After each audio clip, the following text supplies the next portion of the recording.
Ya, ini era ketika semua orang berupaya untuk semacam mendekat pada kekuasaan atau pada pemerintahan baru Pak Prabowo, lalu mulai mengutip-ngutip apa yang dikatakan Pak Prabowo tentang Bung Karno. Ya jelas Pak Prabowo dan Ibu Mega itu bersahabat, dan karena itu pikiran Pak Prabowo dan Ibu Mega tidak berselisih dalam soal ide tentang Pancasila.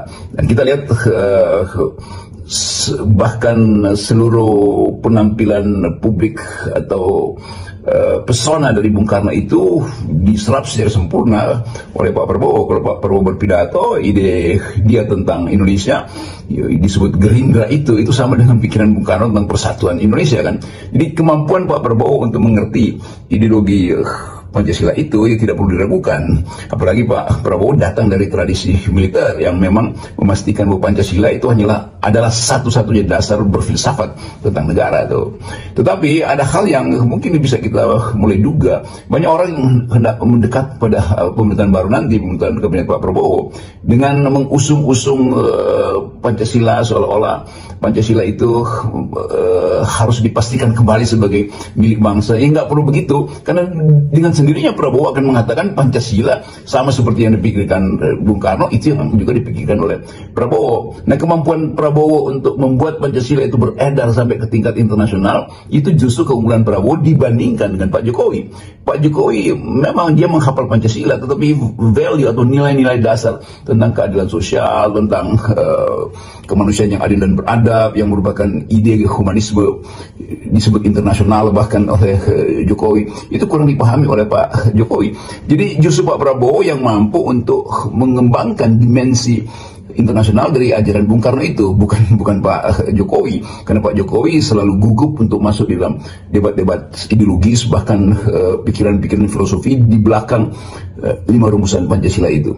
Jadi sekali lagi Prabowo mengerti apa itu Pancasila, Megawati mengerti itu Pancasila, dan nggak usah dibedakan antara pengertian Prabowo dan pengertian Megawati. Jadi kelihatannya ya semacam ciri dari pemimpin-pemimpin kita hari-hari ini ingin mendekat pada kekuasaan baru, tapi ada sinyal untuk seiring dengan itu hendak membedakan prinsip Pancasila itu dalam versi Ibu Mega dan versi Pak Prabowo. Sekali lagi itu sama dan sebangun.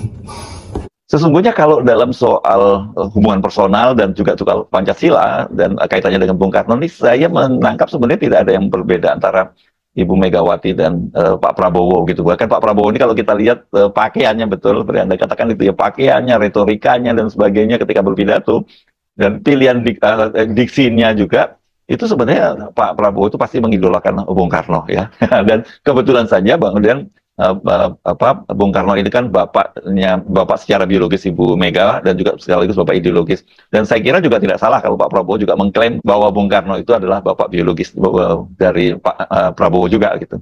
Memang yang diucapkan oleh Pak Menteri Agama Pak Yakut itu sesuatu yang sifatnya generik, artinya semua orang paham bahwa Bung Karno itu adalah milik bangsa ini. Bahkan di banyak peristiwa politik kita tetap melihat Bung Karno diingat lagi pikiran-pikiran besarnya yang menjadi landasan kita berbangsa dan bernegara. Jadi tidak ada yang keliru kalau Pak Menteri Agama mengucapkan itu justru di forum yang dimaksudkan untuk memberi perspektif bahwa Pancasila itu adalah milik semua warga negara, warga agama, warna etis, dan seterusnya. Jadi ide kebangsaan memang ditumbuhkan ketika Bung Karno melihat ada problem untuk menyatukan negeri yang sangat beragam ini. Lalu dibuatlah atau dicarilah satu landasan filosofi yang memang disebut sebagai basis filsafat, filosofi grand, apa namanya disebut, pandangan bernegara yang basisnya adalah kemampuan kita untuk menilai harga diri kita berdasarkan prinsip yang kita buat sendiri. Dan di dalam 5 sila itu ditemukanlah fondasi politik, filosofi Grondslag, kira-kira begitu kata Bung Karno dalam bahasa Belanda. Tetapi harus juga diingat bahwa ide Bung Karno tidak mungkin diucapkan di batinnya selain diucapkan oleh Ibu Megawati. Itu beda kalau diucapkan Ibu Megawati, diucapkan oleh Pak Prabowo dicopot oleh Menteri Agama, tentu Ibu Mega menganggap bahwa ada dimensi yang lebih rohania karena dia adalah anak Bung Karno, tentu mengalami masa-masa ketika soal Pancasila itu kemudian dipakai misalnya di dalam era Orde Baru sebagai sekedar alat untuk memberangus lawan politik. Jadi Ibu Mega berhak untuk mengatakan bahwa Bung Karno itu adalah milik Partai Demokrasi Indonesia Perjuangan dari segi subjektivisme Ibu Mega tentu saja tuh. Dan kita harus hormati itu karena dalam banyak hal Ibu Mega menginginkan pengetahuan tentang Bung Karno itu dijadikan semacam kurikulum negeri ini, bukan sekedar kurikulum Partai Demokrasi Indonesia Perjuangan. Nah, sekali lagi ide untuk menjadikan Bung Karno acuan moral dan atau acuan etika politik justru dimulai oleh prinsip Bung Karno supaya berani berdiri di atas kaki sendiri. Itu intinya tuh, bukan berdiri karena ditegakkan oleh kekuasaan modal atau kekuasaan oligarki atau kekuasaan pencitraan. Jadi sekali lagi kita mau lihat sebetulnya otentisitas itu justru ada karena secara batinia Ibu Mega mengenal dengan baik sejarah Pancasila atau sejarah pikiran-pikiran Bung Karno. Nah, ini kalau kita ngomongin tadi Pak Prabowo, Pak, dengan Ibu Megawati, dan bagaimana dengan Pak Jokowi yang seharusnya kalau lihat bagaimanapun karir politiknya dimulai sebagai kader PDIP gitu, harusnya Pak Jokowi juga dibandingkan dengan Pak Prabowo lebih memahami soal Pancasila atau setidaknya lebih menjiwai dan mengimplementasikan Pancasila gitu dibandingkan Pak Prabowo. Oke, kalau kita konsekuen untuk menyatakan Pancasila itu sebagai dasar filsafat ekonomi kita, mestinya tidak ada kesenjangan sosial.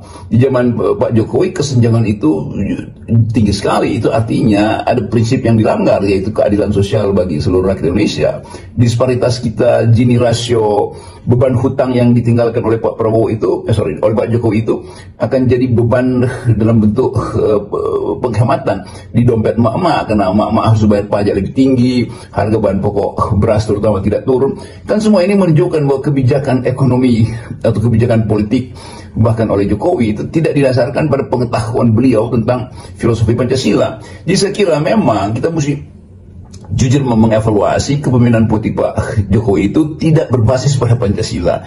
Kalau disebut sebagai sila-sila dasarnya itu, misalnya sila keempat, kerekatan yang dipimpin itu tidak kita temukan. Karena yang kita temukan adalah upaya Pak Jokowi untuk menjadikan demokrasi itu sekedar berguna untuk tempat beternak politik dan terutama bagi anak cucunya kan. Nah, kemampuan-kemampuan ini yang akan menghalangi kita untuk menghargai Pancasila sebagai dimensi kemanusiaan yang adil dan beradab, dimensi keadilan sosial bagi seluruh rakyat Indonesia itu. Dalam soal Papua misalnya, mungkin lebih tepat mempromosikan lebih dahulu dimensi kemanusiaan yang adil dan beradab sebelum dimensi persatuan Indonesia. Kan kondisi di Papua justru menginginkan ada semacam keberadaban dalam politik, dan itu berlaku bagi pihak Indonesia maupun bagi pihak KKB.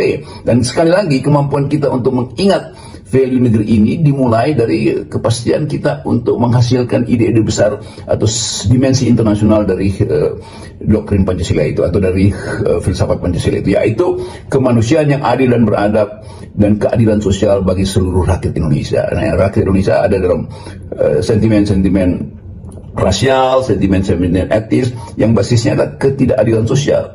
Jadi kita hendak pulihkan itu untuk memuliakan pikiran-pikiran bermutu dari Bung Karno. Dan sekali lagi kesempatan semacam ini justru tempat generasi baru dari seluruh Indonesia untuk memikirkan ulang bagaimana Bung Karno menghidupkan ide tentang kesosialan manusia, atau sebut aja sebetulnya ide tentang sosialisme. Sila kelima itu ide sosialisme. Sila kedua itu adalah idenya kemanusiaan yang adil dan beradab, artinya ide hak asasi manusia itu. Jadi melekat di dalam sejarah bangsa ini juga adalah perjalanan untuk menafsirkan Pancasila di dalam kondisi dunia hari ini, dunia yang mengalami ketegangan politik, ketegangan militer, ketegangan ideologi. Dan kalau kita ucapkan Pancasila, maka kita ucapkan sesuatu yang memungkinkan bangsa-bangsa lain menilai bahwa Indonesia punya semacam political filosofi yang basisnya adalah humanisme internasional dan prinsip-prinsip sosialisme. Baik, terima kasih Bung Rocky. Saya kira nggak kaget ya kalau di ini menjelang pembentukan kabinet itu kemudian banyak orang yang merapat atau setidaknya gitu ya menyanjung Pak Prabowo atau mencari muka ke Pak Prabowo, ya siapa tahu nantinya itu masuk dalam kabinet ya, ikut terbawa dalam kabinet. Saya Arif, sampai ketemu lagi. 0%. Ya, salam akal sehat.